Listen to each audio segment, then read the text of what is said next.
Welcome back. Another edition of the NY Sports Index. Chris and Jamie back with you here once again.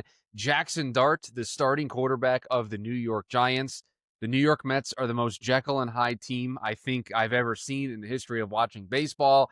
The Yankees potentially coming back in Tied for the first place, division. baby. All of it on today's edition of the show. We delayed recording and putting this episode out on Thursday for a very specific reason that completely blew up in my face. I thought to myself, you know what? Instead of recording in the middle of the day on Wednesday, the Mets play, big win the night before. If they win again, they'll be in like firm control of things in the wild card race. And so we'll feel better about talking about them. We'll have a bigger, there'll only be 4 games left. Silly me for thinking. Yeah, silly me for thinking. That's they were down like 6-0 right away in that game too. They're playing just up the road from me here at Wrigley Field. I want to avoid talking about them at all costs. We're going to talk about them. Can we you have to completely rewrite your entire Mets section of our pre-show notes that you were really excited about. But once again, obviously, he's recording it later in the day. As you can see, Chris is I don't know, stuck in a chamber somewhere. Once again, having this, maybe this is our moods. Our backgrounds now represent the moods. A brighter mood here watching the Yankees play. Jaxson Dart is starting. You know, we've got preseason hockey here, and you're already thinking about what Juan Soto is going to do in like Cancun in a week.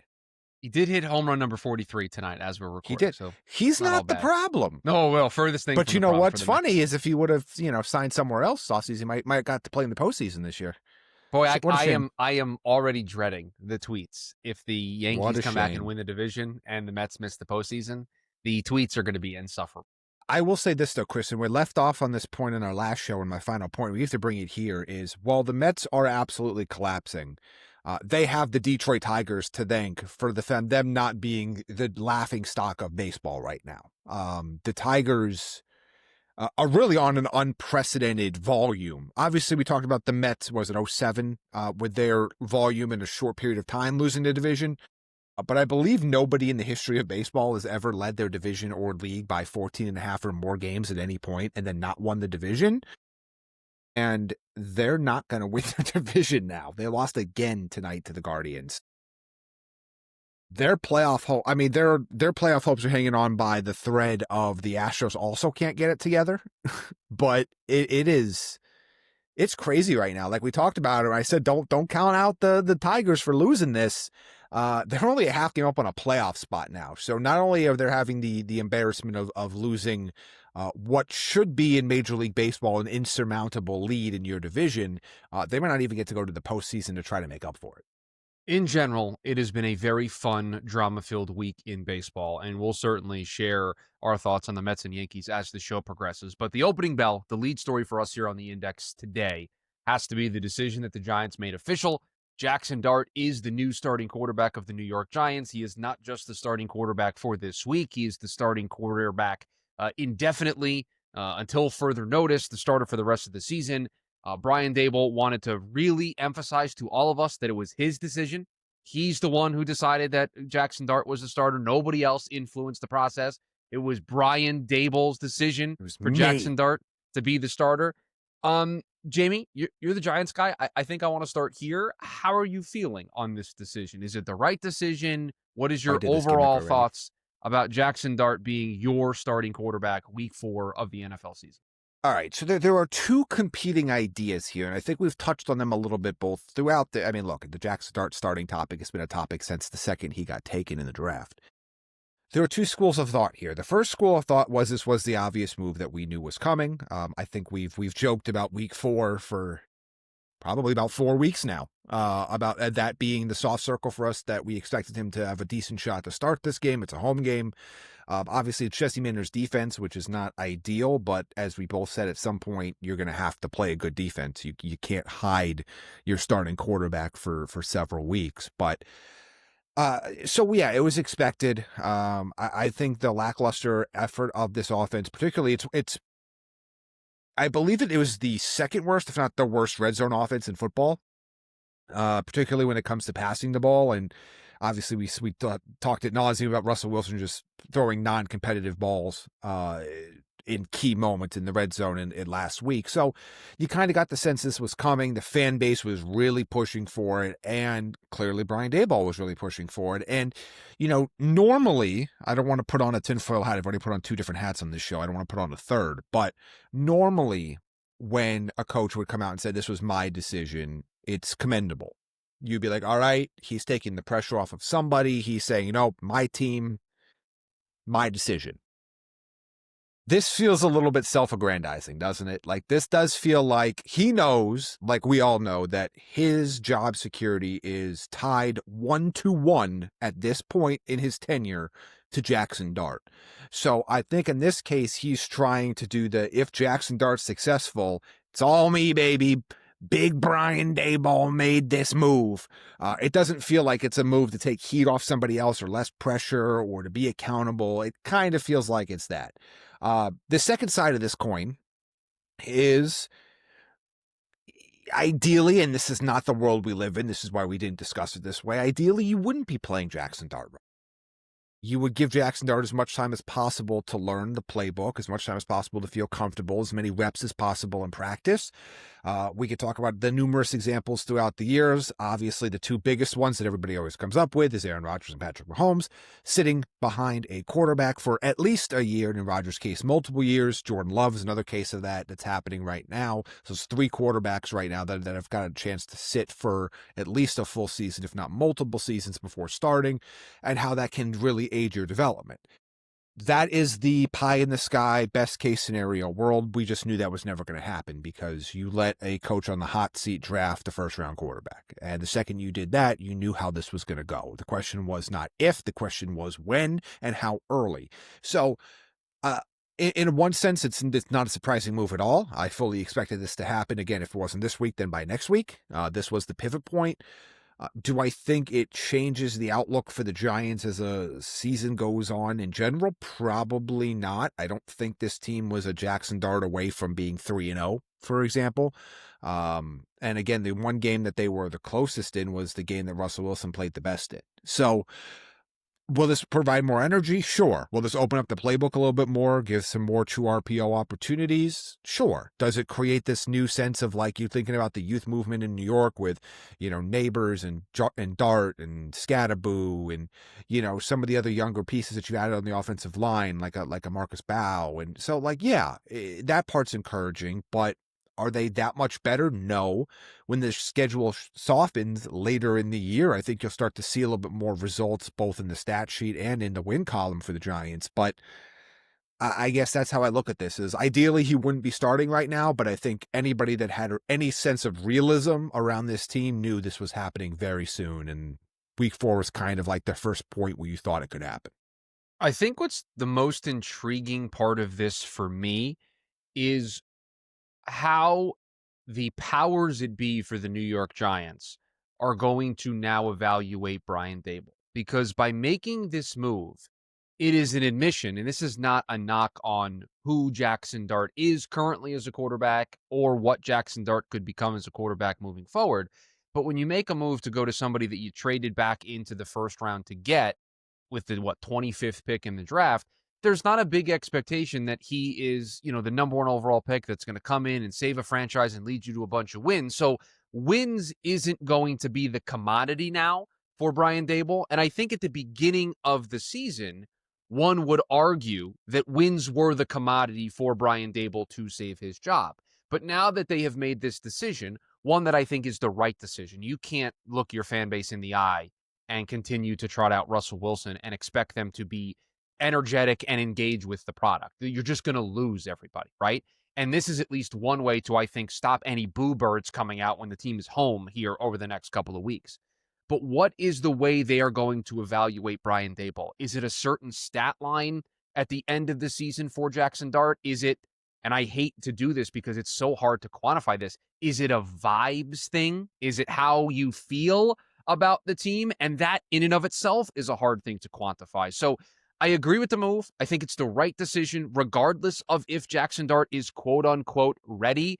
I kind of hate that argument in general. Nobody's ever ready to be a starter in a sport. Nobody's ever ready when you get brought in as the assistant manager at your local convenience store and the manager's out and you're the manager. You just have to go and do it, right? You have to kind of learn on the job. Nothing prepares you for the real world, real life situations that you find yourself in. So this was a move that they needed to do in order to energize their fan base and show that they're listening. But I'm also just so intrigued on how this is going to be evaluated now because Brian Dable is on the hot seat. There's no question about it. What does it need to look like for him to save his job? Chris, did you work at 7-Eleven as a teenager, or is that I, just like your I did convenience not. store I was the just, go-to example? that Okay. was just what was in the file in my head. I worked at a place that, depending on how young you are, you might not remember. It's called Radio Shack. I'm familiar. Remember Radio Shack? No, I know you do, but I meant like there might be some out there. Chris, I got to be honest with you. I think it's going to be a vibes thing.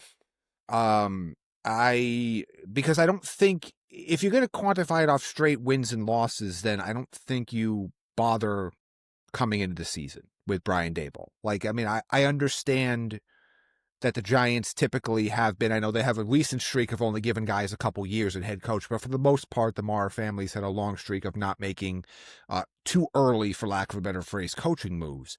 But if it was strictly win and loss standpoint, and you looked at the way this team was constructed, if you came in the season with that expectation, you were just going to set him up to fail and make this move. And if you were going to do that, you don't let him draft the quarterback of the future. So to me, this is going to be a vibes feel, and it's going to be a vibes feel around what Jaxson Dart looks like. And if this is a team that they believe Brian Dable and Jaxson Dart linked together can lead them into the future, I think they'll give them another shot. If Dart struggles, or there seems to be sideline issues with players or locker room issues or things of that nature that happen over the course of the rest of the season, obviously combined with the losing record we expect them to have, then I think they move on. And then we could talk about what the bad process is of allowing a regime to make a trade up for a first-round quarterback and then firing at least the head coach, if not the GM, at year's end. So I do think this is going to be a vibes thing. I do think you're going to have to quantify it. Now, sure, if they go on a big run of wins, then that'll cure everything. I just don't think that's going to be very likely. Well, and I when think you look at at this this, point, they're a 6 or 7 win team at best at this point, and that's because their schedule lightens up late. And even then, it is what it is. But yes, if they were somehow to win 9 games or something, then yeah, they're not going to fire him. I just don't think that's going to happen. no, and you look at the schedule coming up for this team, and I really only see one win that I can safely The Saints game. give. It's the Saints game, right? The 2 games against the Eagles, you're not, no matter who's quarterback, you're not giving them that game. You're not giving them a win at Denver. I don't think they win this game at home against the Chargers. The Chargers appear to be really good. Maybe they can beat up a banged up 49ers team the beginning of November. At Chicago seems tough. Packers, Lions, like you may only have 2 wins going into the back part of the schedule. To your point, it does soften up there to where maybe you can stockpile some wins late. And from a vibes perspective, you end the season, there's 5 games left. I see a world where they can win 3. You finish the year 3-2 and you play well in all 5. I can see a world where the vibes are good enough to where you run it back next season. By the way, those last 5 games that are referenced here: at New England, home against the Commanders, home against the Vikings, at the Raiders, and home against the Cowboys. So, like I said, one of those games concerns me. Just one. Yeah.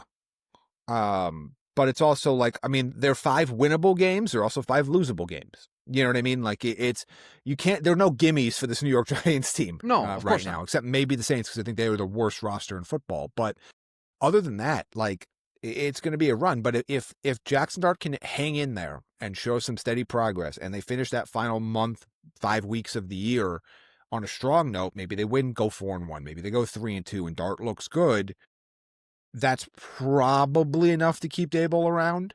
But like I said, I don't think we're really going to get our answer here, or feel really comfortable one way or the other, because they could get blown out this week, and they're not going to fire Dable because they got blown out this week. So the question is going to be, how far into the season before we feel good? And I think given the way that season ends, we're not going to feel good about saying, yeah, he's definitely gone or he's definitely staying until, what is it, January 4th is that last game, is that week 18 game. And there's also just no safety net anymore. By putting Dart in now, you're giving yourself really nowhere to go. You're either going to sink or swim with this team in its current iteration. And again, I don't think it's a certain win total. I don't think they have to win 5 or 6 games. I think it's a vibes thing. And that's a dangerous game to play, because it's a hard thing to quantify. It's not even the eyeball test, really. It's just kind of an overall gut feeling pulse Yeah. check on the fan base. And depending on how it goes up until that final stretch of the season, I can see a world where this fan base is already done with Daboll if Dart is in there and they just continue to lose. And, Jamie, is it unreasonable to envision a world where they win the Saints game, but other than that, they go into that final stretch with just that one win? It Yeah, I doesn't mean, they're seem not going to be crazy. favored in anything but that at that Saints game until that So final month of the year. if you have one win when you get to December 1st at New England, the writing may be on the wall at that point. Yeah. I mean, yeah. If you're 1, and in this case, it would be what, 1 in 12? No, we're 5 No, games left. 1 So and 1 in 11. 11. The writing's on the wall, I Yeah, think. that's gonna be tough. That's gonna be tough. We'll see. But I also can't imagine that Dart is playing well enough to be encouraged, and you also go on another lose 8 of your next 9 or whatever. Not that he's gonna be great and you're gonna go 9-1. I'm just saying, if he's playing well enough to potentially save Daboll's job, they have to get at least 2 or 3 wins between now and freaking December. Well, you would like to think so. You would like In to theory. think that is the case. But this is a desperate move for a guy and an organization that is just reeking of desperation because of the way the season started and just with how bad it looked. And again, with the way the Cowboys have played through the first 3 weeks, you can't even hang your hat on what happened in week 2 because everybody's making more of that about the Cowboys defense than they are about the way that Russell Wilson and the Giants offense look, because you went right back to what you did in week 1 and you've scored 15 points in those 2 games. So just it was about as worse of a start as you could get to try to hold off this move happening this early in the season. They were just left with no other choice. And oh, by the way, just didn't even once consider Jameis Winston starting. Like, I just find that hysterical that he's on the roster and they didn't consider it at all. No, but you made this point, Chris. The second that they decided to elevate Jaxson Dart to Yes. QB2, they made this decision was you're the vice president. You know what I mean? Like, you're next in line. Like, we're not grabbing Jameis. We're not going to go somebody off the practice squad. We're not going to sign somebody off of somebody. You're the guy. Like, they didn't have to make him the QB2. They did, and to your point, he quickly became it. And by the way, Jameis is staying QB3 because as of right now, Brian Daboll said Russell Wilson will be the backup quarterback. And I don't know. I don't think there's a market for Russ, even if he gets cut at this point.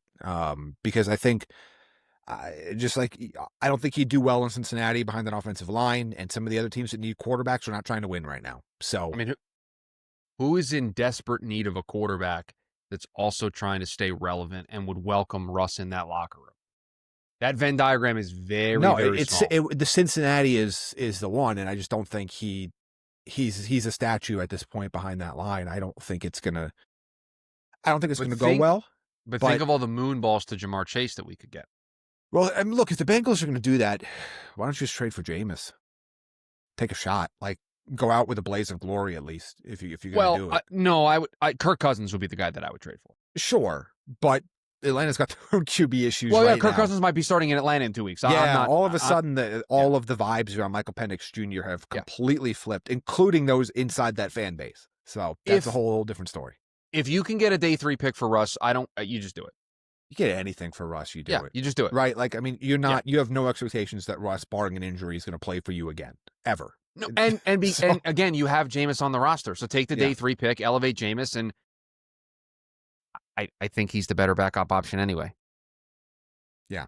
Trade one of them. Get something to add to your assets. Somebody has to be the third wildcard team in the National League. It is in the rules of baseball. I just don't know who it's going to be. Because the Mets certainly don't want to take the spot. No, that's what I'll tell you.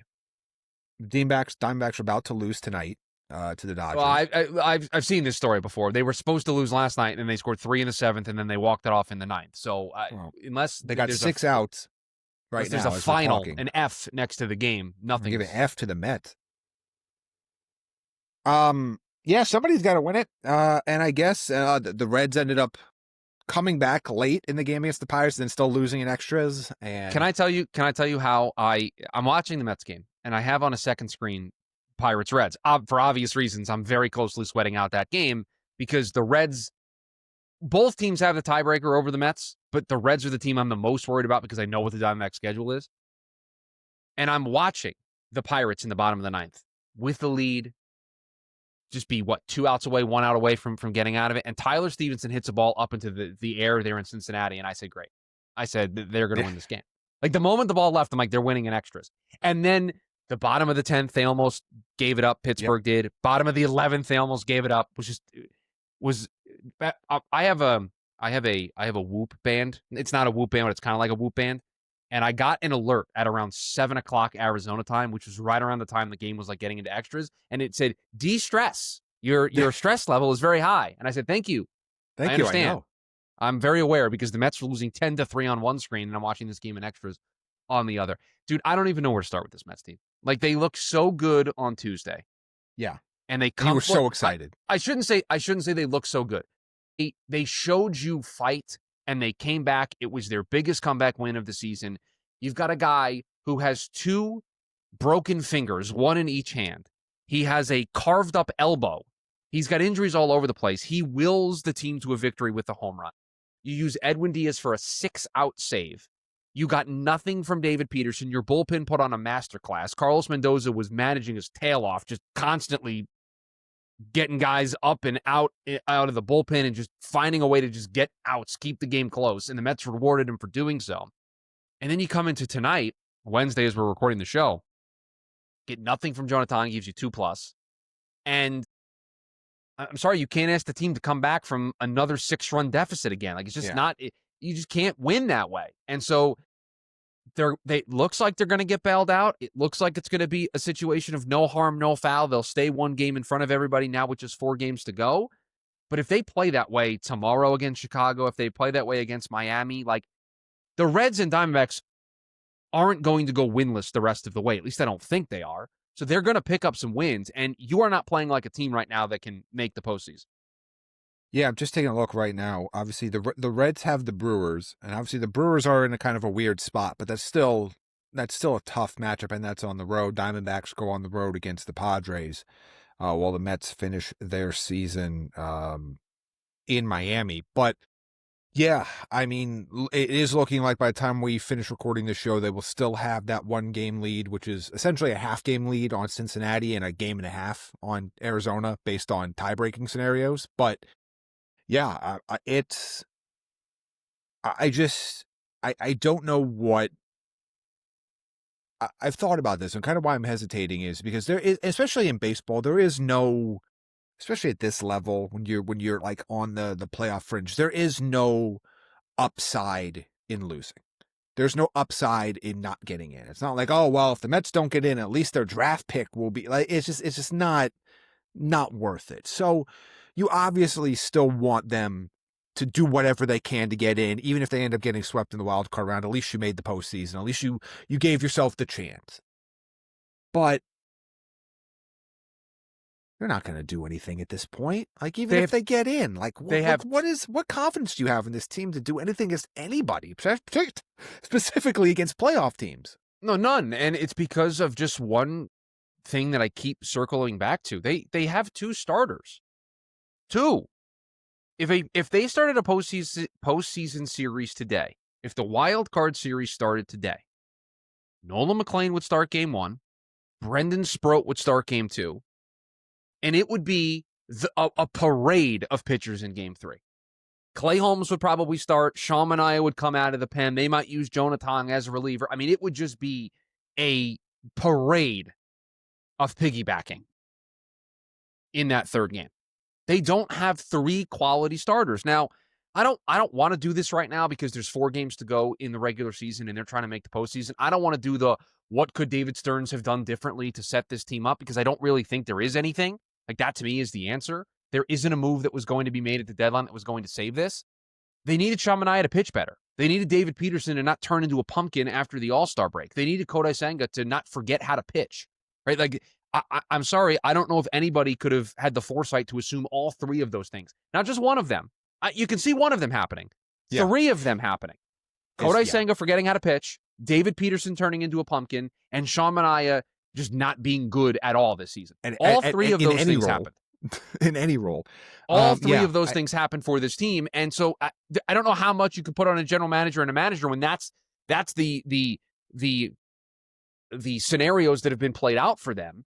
and they have to try to juggle everything else. Like, you can't trade for 3 starters at the deadline. I'm sorry, you'll lose your entire farm system to do that. Well, yeah, it's not realistic, and there weren't those guys available, and anyway. So is Dylan Cease saving the Mets season? No. Is Andy Alcantara saving the Mets season? No. And so, like, it's the unfortunate reality of that they're just not good enough. Like, they might get in. They might, I think the phrase I keep using is run out the clock on the rest of the teams behind them. Because they can run out the clock now, right? They now. technically can again, and the clock is very small at this point. It is a 4-game clock, but I don't know. Like, they're just not good enough. I saw it. I'd like to use one. No, I would like to use one. Live reaction, because he just lost the MVP. It's over. It's done. Goodbye. He lost the not MVP. Yet. He lost the MVP. He's got to hit at least 2 or 3 more. No, he's lost the MVP. Cal Raleigh got to 60 while we were recording. It's over. The MVP. So the Aaron Judge's 2 home runs tonight don't matter. They mean absolutely nothing to me. Cal Raleigh, AL MVP. By the way, lock Chris, it in. I am fully mentally prepared myself for them to steal the MVP from Aaron Judge. No, they stole Altuve stole that one from Judge. This would not be a robbery. Cal Raleigh is a deserving MVP. He's deserving, but he's not the most deserving. Like, you know what I mean? Like, he is absolutely deserving of being in second, just like Bobby Witt with his unbelievably amazing season last year was very deserving of being second. Okay, I'd like to ask this question of you. Yes. If he gets to 63. Yes, he's going to win. I think he's going to win. Chris, I think he's going to No. What do I think, or what should? I think he's going to win already. I think 60 locks it up for him personally. If he gets to 63, should he win? Should he? No. You still don't think that's... I have to, but like, no, because I just think Judge has been so much better in almost every other category. But I would understand it more. When you set a record like that, I understand it. But I also think we're ignoring not ignoring that. I don't want to overreact, but I think we are minimizing what Aaron Judge is doing this year because he has done it so often before. Like, I do wonder that if that wasn't, let's say it wasn't Aaron Judge that was that. What if that was, I'm trying to think of another guy on a playoff team. What if that was Vlad? Was that Vlad Jr.? On a first place Toronto team. I still think Cal Raleigh gets it. With the same stats as Judge? I still think Cal Raleigh gets it. Maybe more with first baseman. But no, I don't know. I am fully prepared for Cal Raleigh to be named the MVP. Obviously, he's having a tremendous season. And I do not believe he is the most valuable player in the league this year. I believe he is the second. And he can hit 63 and still be there. But I get it. And again, I don't want to minimize the amazing season that he is having. We're just we're comparing 2 all-time great seasons right now. I just think that Judge's season doesn't get to be considered all-time great because he's done it before.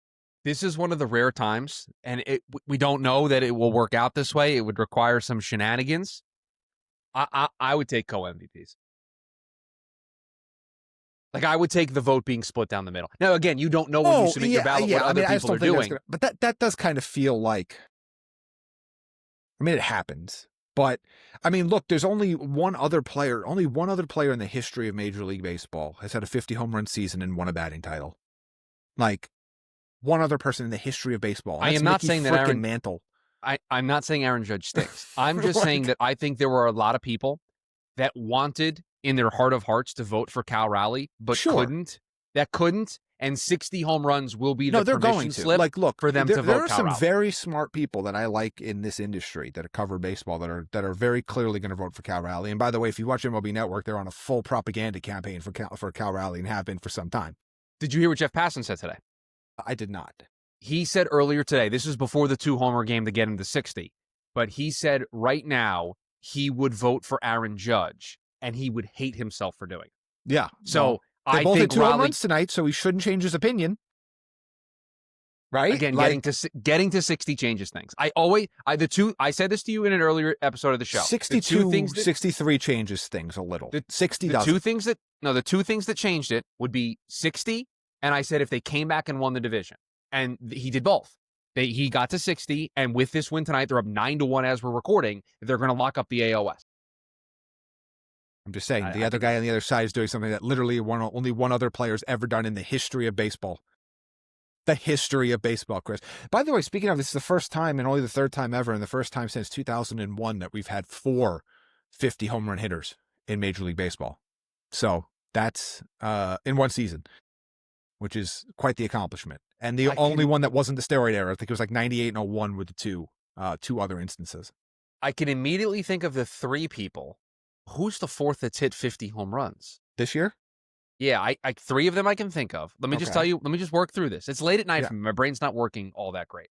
Cal Raleigh is one of the 4. Yep. Aaron Judge is one of the 4. Yep. Kyle Schwarber is one of the Also 4. hit 2 tonight, by the way. Yeah, he's at 55 now. So it's a really obvious name. It's a really obvious name. Really obvious. Like, you're going to smack yourself in the face if you don't think of it. Why is my brain just completely... Shohei Ohtani.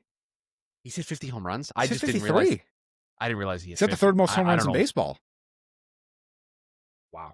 Now, he is the overwhelming favorite right now over Kyle Schwarber to win the MVP, at least in the betting odds. But you know who should get some votes? You know who should get some MVP votes while we're doing this? Which league?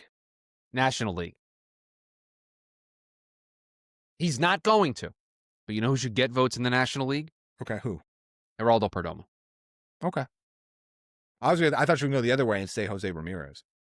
Obviously, nobody's going to... I think everyone's going to... Also, Jose Ramirez, the most underrated player in the sport. Correct. But I also understand, like, you can't vote for him over Raleigh or Judge. So, like, I get it. But yeah, so he might be having... I wonder if this would be fun to look back on, like, who had the best... this can't be true because we had some crazy seasons in the late 90s and early 2000s, but I wonder who the best season is from somebody that got 0 first place MVP votes in terms of a hitter. Before I do this, do you think I could very quickly look that up on Baseball Reference? Or do you Depends. Well, I guess you could look it up by WAR, but there's some really like crazy stuff that happened in the... That's the thing. Like, we haven't been using WAR for long enough for some of these awards. Like, there's some really crazy stuff that happened in the steroid era. You want the best season.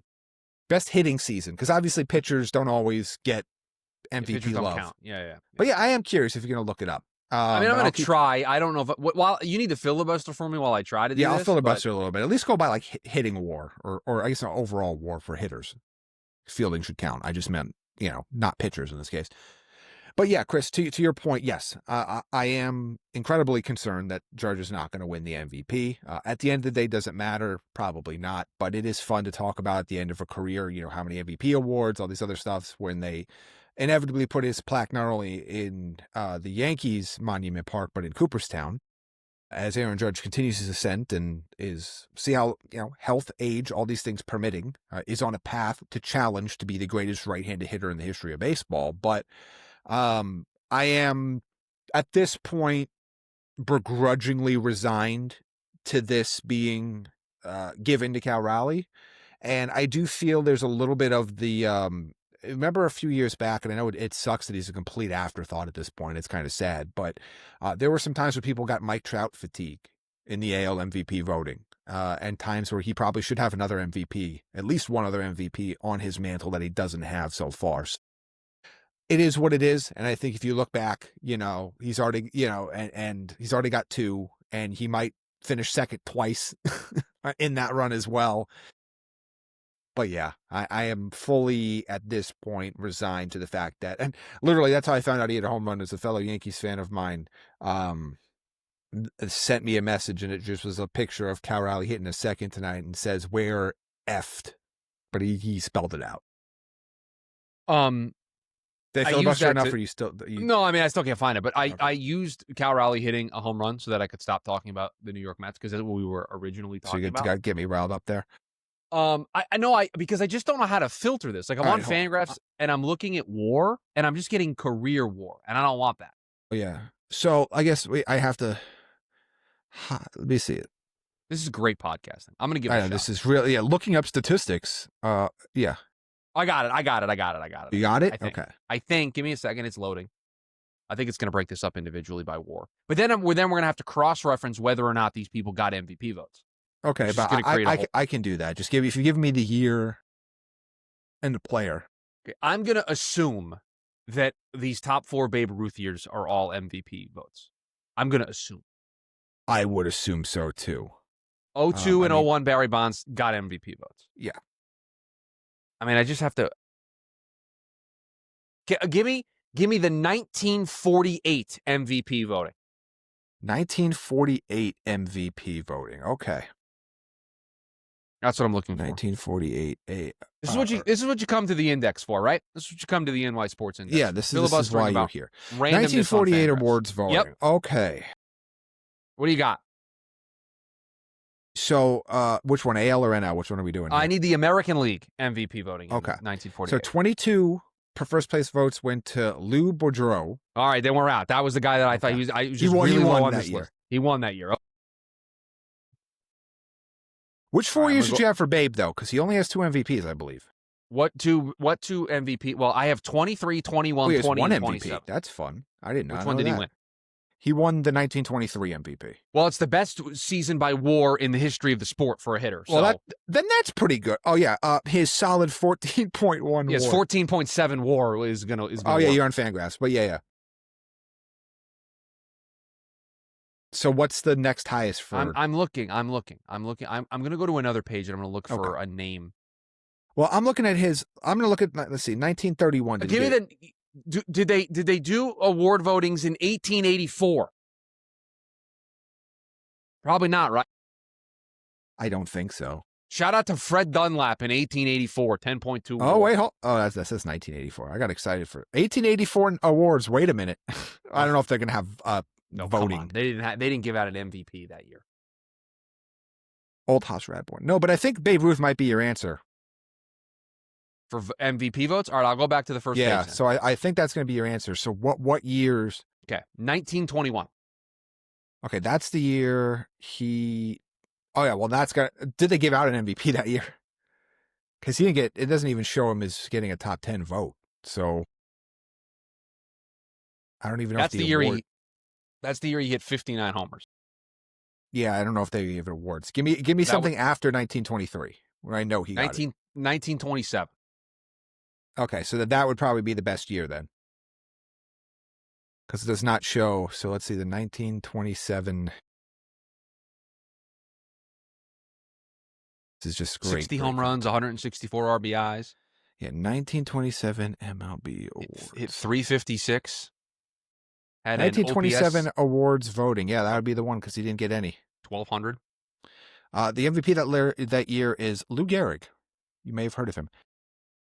There's only 8 first place votes in the American League, and they all went to Yankees. 7 to Lou Gehrig, 1 to Tony Lazzeri, excuse me.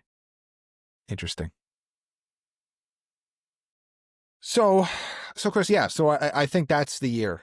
1927, he hit. Yeah, that's a 12-WAR season, and he did not get an MVP vote. Oh, see, there you go. That's the case study against Cal Raleigh. I'm glad you put that up there. The 1927 Babe Ruth season, which he had 12.9 WAR. So to get back on track, the New York Mets. Yeah.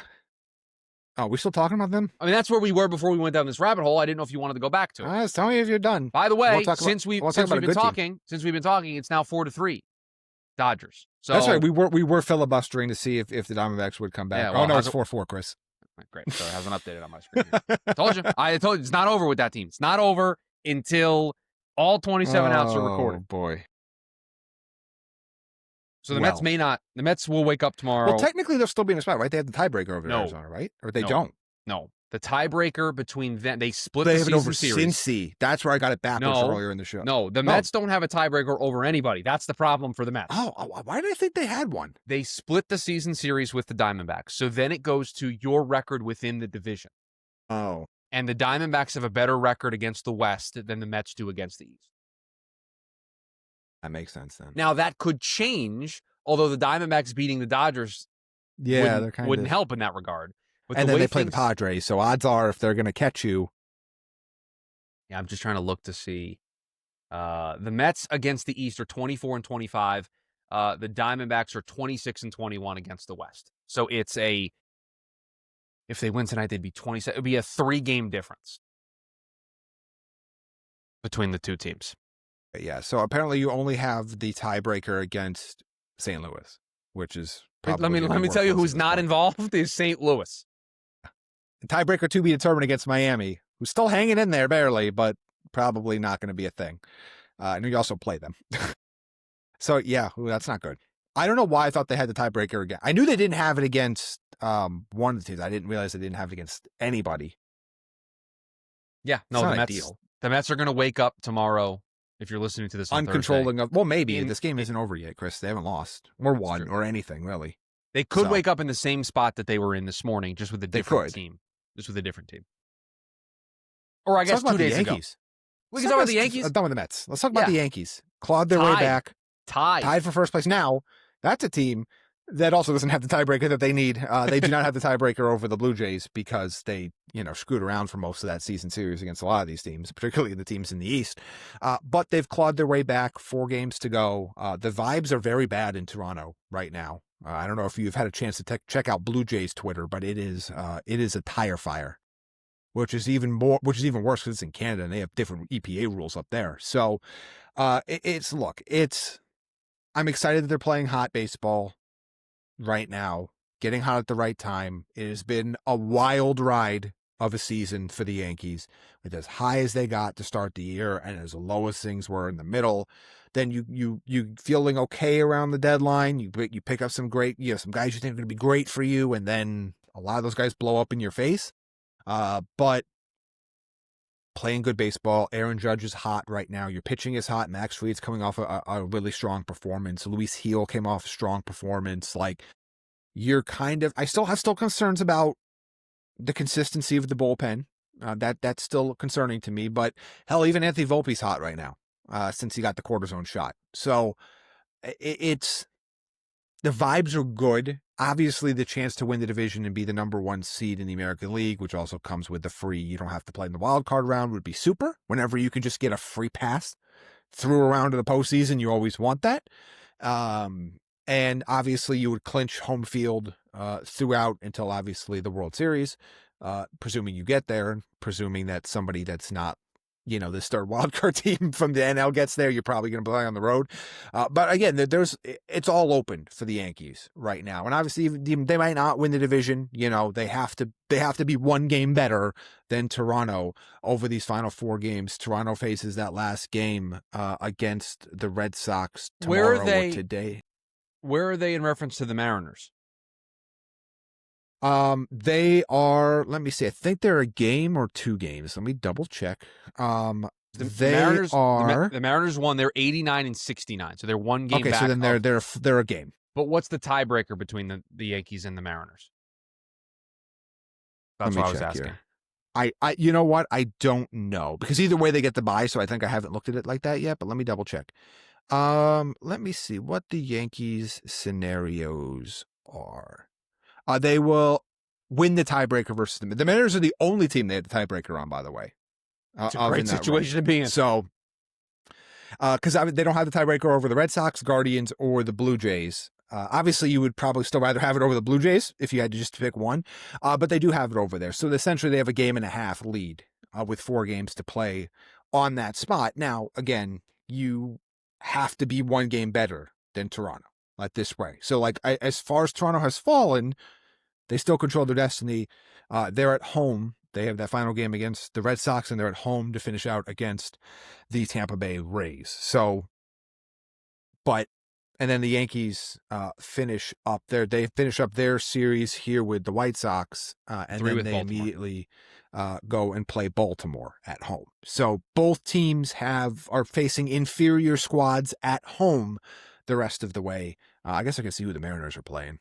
It's funny. I haven't really looked at them a ton because I've been more just like a laser. Oh, they play the Dodgers at home. So a little bit more of a tougher road for them. So they play the Dodgers there is a very good home? What randomness is that nonsense?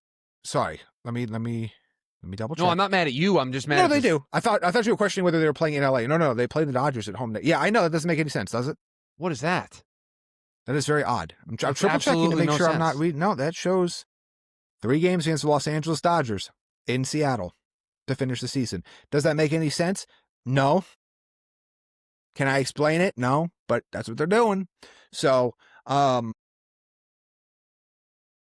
it's a great spot to be. It's good news. So, I say that to say this: the winner of the American League East is very likely to be the number 1 overall seed in the American League. And the Yankees now have a chance, take care of business. They can put themselves in a position, but Toronto still controls their destiny. And as their manager said, the sky is not effing falling. Yeah, I mean, listen, It's falling a little bit for them. For the Yankees and for their fans, you included, 2 weeks ago, 3 weeks ago, you probably didn't think this was on the horizon, and now here you are with 4 games to go. It's something that's in front of you. So you Yeah, can't and be. look, obviously it'd be awesome to win the division, awesome to get that bye, but even if they don't, and let's say maybe they go 2-2 and Toronto goes 2-2 or whatever, still good to be playing decent ball heading into the postseason. And then you're still gonna have home games here. You're still gonna be in a decent spot. And again, there is no Goliath in the American League. Like it is gonna be feels as wide open in that field as I felt in some time. Where there's been a lot of Yankees, there's been a lot of Astros in there. This feels just completely wide open. So I would be concerned I'm about to see what that turns into. I would be concerned about a hot Guardians team and a hot Mariners team going in because Well, you should be concerned about anybody. You're not. Yeah. The Yankees aren't good enough to not be concerned about those teams. I'm just saying there isn't that either it's been the Yankees or the Astros or somebody like that where like in the NL, I feel like there's 3 or 4 teams that will probably be the best or second best teams in the American League if you stuck them in there. I think it's a much tougher path. If in this scenario, if the Yankees would be a wild card team, I think a wild card team in the NL has a much tougher path to get to the World Series than they do in the American League. Although, like I said, the Yankees aren't good enough there are no gimme opponents. Like they haven't played well against Toronto. They haven't played well against Boston. Like there is no gimme if they get in. And obviously, like, I don't know if they're going to make it at this point, but if they somehow end up having to play Houston at some point, don't think Houston's a good team, but talk about some playoff demons. Like, that's just a team that just continues to beat New York in the postseason, almost regardless of who's on both squads. So, and I mean, the Mariners are hot. They got the MVP, Chris. And look, the Guardians, like, that was a hell of a series last year between those two teams. Like, that was a war. I know it didn't go 7 games, but like, that was a series. And there's a lot of those same pieces on both sides here again. And that could very well be a second round matchup if both teams were to get there. So we'll see. It's going to be interesting. That will do it. We are going to save the final word because of our rabbit hole down fan graphs and trying to figure out MVPs or best seasons without MVP votes. We are back tomorrow. You're listening to this on Thursday. We're back on Friday. We will recap all of the baseball. We will get you ready for Jaxson Dart's first start. We'll preview Giants Chargers. Jamie, do we want to preview Jets Dolphins? I'm kind of producing the show in real time here with you, or do we want to save that for the Monday episode? We may want to do it because it's more time. Yeah, I mean, we might as well. Because I know you and I have an interesting travel schedule the next couple of weeks. So we might need to build ourselves in a buffer show type of a thing. So just in case, I think we might as well. I mean, because the reality is we are doing the show later than we normally would have. So we've covered a lot of what we would have, pulled into the back part of Friday's show. So yeah, we'll cover both, and then we will tackle any other topics that might be related to both teams heading into their it's another Monday night doubleheader, isn't it? Yes, it is. The Jets, and it's not a good one. What do you mean? You don't want to watch 2-0-3 teams battle it out Monday Night Football? It's Jets, Dolphins, and what's the other one? It's like Broncos and somebody else. I think it's Broncos, Cincinnati. Raiders. Oh, Broncos. Which I'm Bengals. sure. You look, when they wrote the schedule, Cincinnati, great. Denver was going to be a banger, but doesn't really feel like Bo Nix is playing bad football. The Bengals are just the epitome of bad football right now, and then the Jets and the Dolphins are just. They are playing football. But you know what we do get this week, Chris? We get Ravens Chiefs. Somehow not in prime time, but we get Ravens Chiefs. Losers 1-3. That's going to be a dogfight. Can't wait for that. Can't wait for that. Please rate, reviews, subscribe to the podcast wherever you get your podcasts. Want to watch the show? Spotify, the NY Sports Index YouTube channel is your spot for that. Enjoy the baseball over the next couple of days. We're back on Friday to get you ready for the football weekend. We'll talk to you then.